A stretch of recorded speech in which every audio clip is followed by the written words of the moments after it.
The first thing that we need to understand about discursive writing, you guys will be pretty familiar with persuasive writing, where you're supposed to end the discussion. But in discursive writing, you're kind of starting a discussion. You're opening up a discussion about something. And your goal is not to try and win the reader over to your opinion. You're not trying to persuade the reader. You're just trying to get people to think about something, usually in a new way. So this plan helps you to try and organize your ideas in a logical way, because a good response, whether it's discursive or persuasive or imaginative or critical, is well organized. Your aim is always to try and guide the reader through your own thinking. So let's have a bit of a look. I'm going to quickly go through the different parts of it. So we've got 1, 2, 3, 4, 5, 6, 7 steps. And those steps are experience, emotions, point of view, other opinions, problems, your discovery, and new ideas. So starting with the experience. A good way to engage your reader is to communicate something personal. So whether or not that's a personal experience, a view, an attitude, it's a good way to engage your reader and get them to think about a smaller issue on a very personal level. Once you've got their engagement, that's when you can start to draw their attention to some bigger ideas. In some ways, it's almost like you're going to trick your reader into thinking about, a big complex issue by making them think that you're just going to talk about something very day-to-day, easy to read. And in discursive writing, one of the things that you'll probably need to keep in mind is that there's no sort of real set of techniques or set of rules about how you do it. While you're probably familiar with persuasive writing, where you've got a whole bunch of different things that you need to try and include that make it a persuasive piece, as we move on and you go into senior school, you'll probably also find that even with persuasive writing, it's not so much about the boxes that you tick, it's about your purpose and whether or not you're achieving your purpose. So you always need to be thinking about what language tools or what language devices can you be using to achieve your particular purpose. With discursive, it's more about the purpose. So you can have a very informal or colloquial discursive response, or you can have a very formal one. There's no set rule about it. You can have rhetorical questions. You don't have to have rhetorical questions. You can use metaphor and simile, but you don't have to. All of these things are things that you choose to do in order to achieve your purpose. That being said, there are some ways that you can more effectively achieve your purpose in terms of organizing your response. And that's where the plan comes in. The idea is that this plan will help you take a whole bunch of sometimes disconnected ideas and organize them into something that's a little bit more logical, so that your reader can follow your thinking and you'll be more successful in communicating your ideas. So the first one we said was experience. And I said the important thing about your experience is it's a really good way to engage a reader. People like something personal. So I'm just going to read this bit here. What you need to include. Explain what made you think about the text. It could be something you have just discovered, heard about, or that you needed to read. Try to include what you were thinking about the text, author, or genre before you started reading. You might include your reasons for reading it. So there can be a whole range of different reasons that someone might be reading a text. It could be, like for you guys, that you need to do it for school. It could be that it's an author that you like and they put out a new book, so you've gone and read it. It could be that someone's given you the book. Maybe it doesn't necessarily have to be fiction. It could be that you're reading something strictly for the information. It could be that you're reading a new genre, for example. Now, maybe you've never read dystopian, maybe you love dystopian, and you're going to have some opinions about it. And it doesn't really matter whether or not you like the text or not. You're still going to have some opinions. You're still going to be thinking about the text. Sentence starters. Sentence starters, again, you don't have to use these. They're just some ways that you can start out this section. Sometimes they're prompts to help you think about the kinds of things you might include.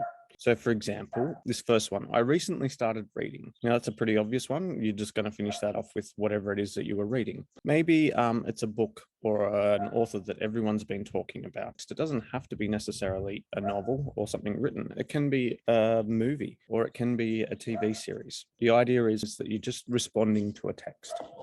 So, for example, it could be the latest thing on Netflix that you're watching, could be a film that you've watched, maybe it's the sequel to a film that you really liked, all of those different kinds of things. And each of them, you're going to have reasons for watching or reading them, and you're going to have your initial impressions about them. I'm just going to use an example of a book that I read not too long ago to show you how to fill this out. So the book that I read was called The Ocean at the End of the Lane, and it's by Neil Gaiman. Now, the reason I read it was because somebody gave it to me as a gift. So I'm just going to actually pop that in there. Ocean at the End of the Lane, Neil Gaiman, and received it as a gift. Okay.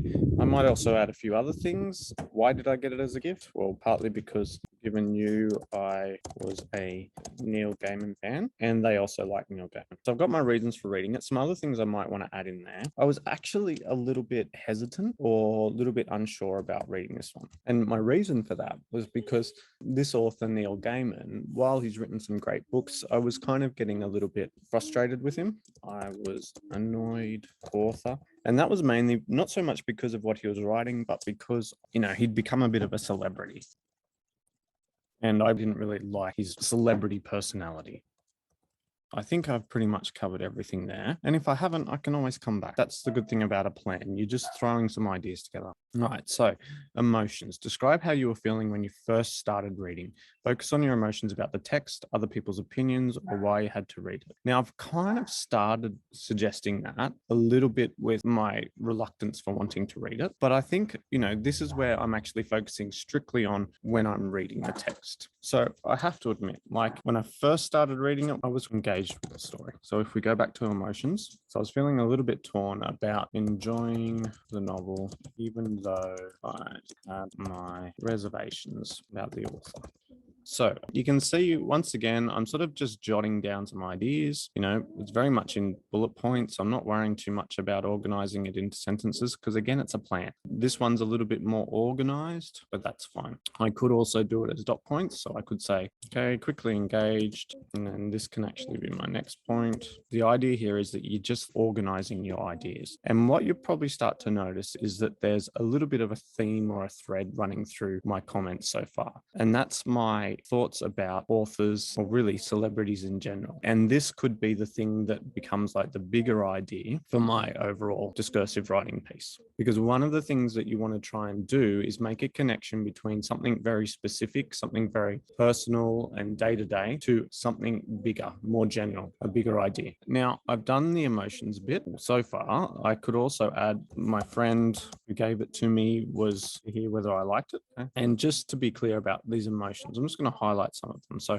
my friend was enthusiastic. I was enjoying it, but I also had reservations. This idea of being a bit torn, enjoyment, even engaged. So the next one is point of view. Well, I'll read the description. Explain your point of view about the text to begin with. This includes what you think is good or bad about it. You might also comment on your opinion about why you are reading it. So you'll notice a lot of this seems or sounds like it's very repetitive or it's asking you to do the same thing, but you need to take a little bit of time and think carefully about it, because what you're being asked to do is start to add a little bit more information to some of those ideas and start to tease them out a little bit. So you've got these sentence starters. In my opinion, it seemed obvious to me that the thing that really bothered me was. So maybe I could start to connect some of these ideas about emotions. Mine so far is pretty clear. So my point of view is really like the writing, but then I can also start to say what was really bothering me was that I was having trouble separating the artwork from the artist. So what do I mean by that? I'm basically saying that there's this feeling that, like, whether or not it's a book or it's a song or a piece of music, they think if they really like the artwork, then they should also really like the person who made the artwork, or that there is some kind of connection between the personality of the artist and their artwork. And sometimes that's a bit problematic. And we know this especially because we see that a lot of people who we think do really great things, like really great artwork, and you see the same thing as well in sports, there's this conflict between what they do that makes them famous and what they do in their private life. So you can see here that I'm starting to connect it to this. The thing that really bothered me was this idea of, I'm just going to copy and paste it in there. Okay, I was having trouble separating the artwork from the artist. So again, I may not necessarily use these sentence starters in the actual discursive writing, but they're a good way to get me to come up with some ideas to put in my plan. Now, let's just skim back. You notice again that I'm not worrying too much about everything being complete. I'm just getting my ideas down. And that's the whole point of a good planner. It's to help you organize your ideas. All right, so the next point is other opinions. What you need to include. Outline some opinions that are different to your own. Okay, you don't need to cover everything. Try to focus on the ones that have helped you see things differently. I need to sort of think about, well, opinions about what? I can have different opinions about Neil Gaiman, about Neil Gaiman's writings, about authors and their artwork. I could also have it about the particular genre that he writes, but you're probably noticing that I'm just in my thinking and organizing my ideas. I'm starting to focus a little bit on this bit here, not so much necessarily on Neil Gaiman or his writing, but this idea about authors and their artwork. And so that's really helping me to start thinking about some of the things that I need to get into later. So other opinions. So let's have a look at, well, whose opinions? So I might talk about friends and family. I might talk about the media. I might even talk about, some things that I've learned in my reading. So more academic. So I could, for example, when it comes to friends and family, think about some conversations. In terms of media, I can talk about any events, controversies, academic sources, just ideas about. Now, this is where we get to the next bit, the problems. And really the problems is the bit where you're starting the conversation, because so far you've kind of really just focused on, these are my thinkings, these are my ideas, this is some stuff that other people say. But then you're getting to this important point here about, but I'm noticing that there's a problem. Okay, there's something missing, something that's not correct, something that we need to work out. What you need to include. Identify some things about your attitude that you need to rethink. You can also comment on the problems with other opinions that you mentioned in step 4. Your aim is to show that no one opinion, including yours, is correct. They all have merits and problems. Really, what I'm still wondering about, well, the problem is, how much should my attitude about the author influence, I think, of I'm just going to make some quick bullet points, okay, about ideas about people with talent get away with things. So I'm going to say a lot of the text or art were to the personality or life of the artist. So by that, I mean, we assume that what they have in their artwork matches what they have in their real life. Another way to put it, they practice. So I've identified a bit of a problem here, or something that I'm wondering about. So this is where we come to the discovery. So explain what you have realized from looking at other opinions and thinking about your own attitude. You'll notice that all the way through this, I've had to reflect on my thoughts and beliefs and attitudes. And then I've also used beliefs and attitudes from other people or other sources to help me rethink some of my own attitudes. And that sort of helped me come to a bit of a realization or a bit of a discovery. And it's something about this idea that we have a lot of trouble, artists from artworks, but also sort of leads onto this idea that we have trouble separating. So what I mean by that is that we think about, even with politicians, politicians say one thing but do a completely other thing. And likewise with lots of other people that we deal with on a day-to-day basis. We assume that just because of what they say or what they do for a living, sometimes we use that as a basis for understanding the real person, but it's not always accurate. Another thing, I'm sort of starting to go is how much of the media that I've heard is accurate anyway. Am I basing my opinions on gossip? So that leads us to the last bit, the new ideas. So identify some ways that you or your reader can get something more from reading different kinds of texts. This should be a takeaway to help them rethink their attitudes or the things that they do. So I'm sort of going, oh, wow, this is not really where my discussion was headed, but that's okay, because I can maybe either rethink this, make it fit mine, or maybe come back and reflect a little bit more on the rest of what I've got so far. It's a plan. There's nothing wrong with reworking your plan as you go. The point is that if you do a good plan to begin with, your actual response is going to be a lot stronger. You need to sort out all of those little problems before you start writing. So if I go back and I think, all right, what have I learned about reading or about texts? And if I go back to some of my things, at the beginning, my experience was this idea about I was a fan of this particular writer, and then I learned some things about the writer that I didn't like, which then had a negative influence on his novels or his work. And from that, I started to realize that there's a bit of a problem, that it's really hard to separate the writer from the text that they're writing. And even now, as I'm thinking about it, I'm kind of going, part of the problem is that we actually have so much information about everyone that it sort of makes it hard to sometimes detach those things. And I guess my question here is, right, is it a good thing or a bad thing? Is it good that we know a lot about the people who produce things that we enjoy, or is it a bad thing? So we have this trouble separating things from artworks.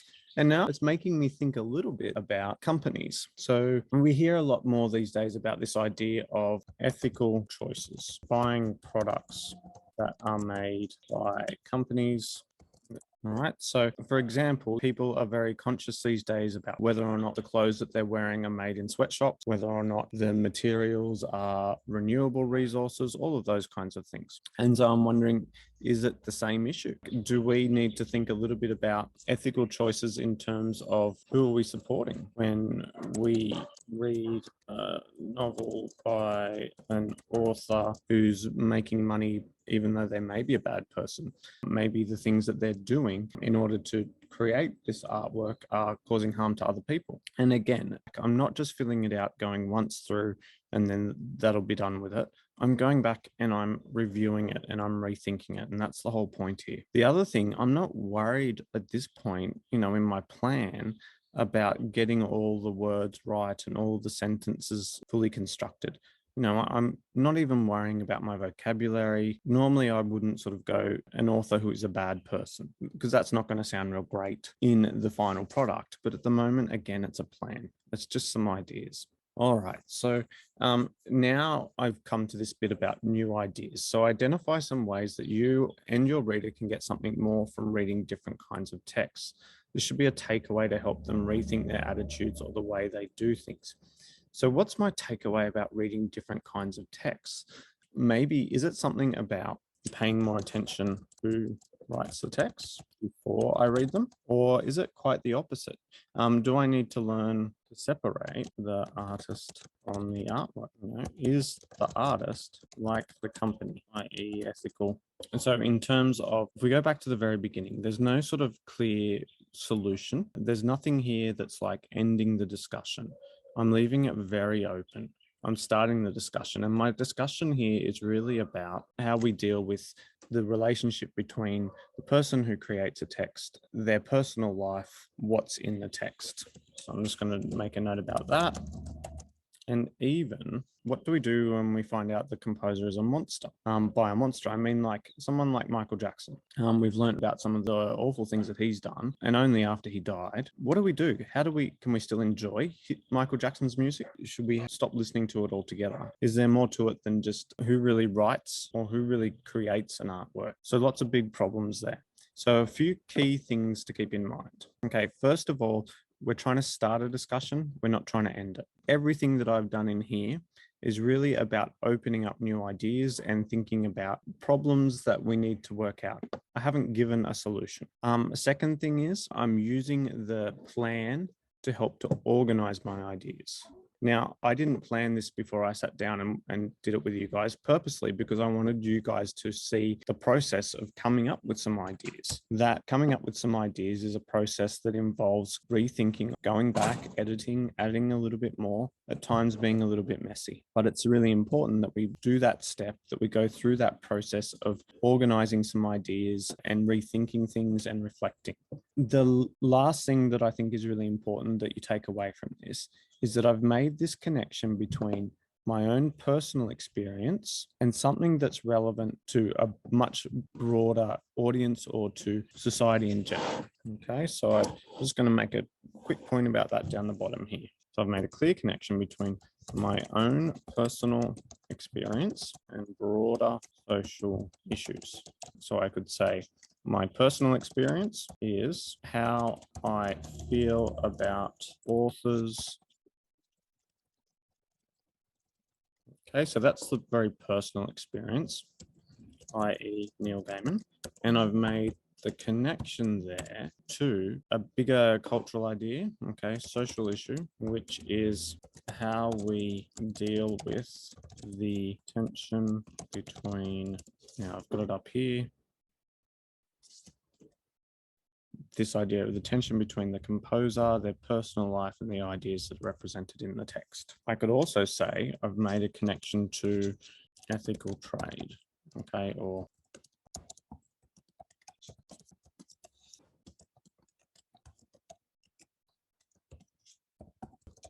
now what I'm going to do is just going to copy this bit here, move it right down to the bottom, okay, and paste it there. Now I could start with the sentence starters, but I'm going to show you that you don't need to, because I'm going to sort of use the basic idea of that. It's something that happened to me recently. At the end of 2020, a friend gave me a Christmas present. Because remember, I said I'm trying to engage my reader with the personal bit. So I'm going to sort of add in some of that. Why was I getting a gift? Why was I not expecting a gift? All of those kinds of things. And what I mean by that, I wasn't expecting them to get me a gift because we didn't exchange gifts usually. And I wasn't expecting them to get me this particular book. So again, I'm sort of still using anecdote here. I remember talking to the friend about this author, about how I'd read everything when I first discovered them and how I loved the way they connected myths, fantasy with elements of modern life.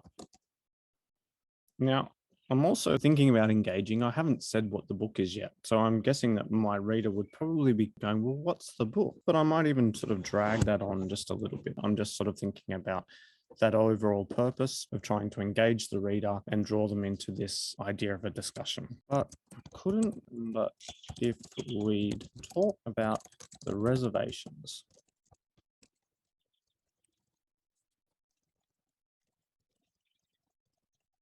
Now, I'm going to be a bit conversational here. You see, when I first discovered them, but over the years,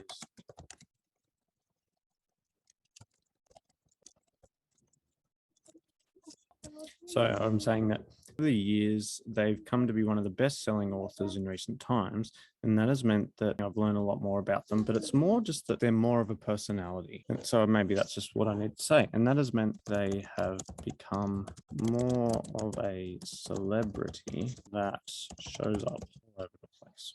Okay, so again, fairly colloquial, but I'm starting to introduce this main idea. And because you guys know what I've planned so far with this, you can start to see how some of the ideas that I'm going to get to at the very end are already showing up in the beginning here. So let's just read through it. At the end of 2020, a friend gave me a Christmas present that I wasn't really expecting.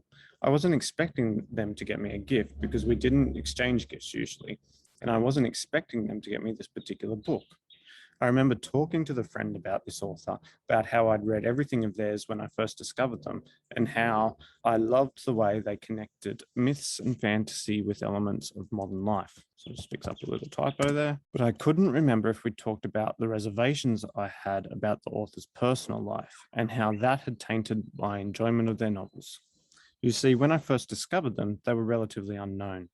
But over the years, they've come to be one of the best-selling authors in recent times, and that has meant they have become more of a celebrity that shows up all over the place. So you can see that I've got most of these ideas from my plan in that first paragraph. And while I haven't used the sentence starters, you can easily see how I've made that connection. I recently started reading. I recently read, or I recently started reading this book that I got as a Christmas present.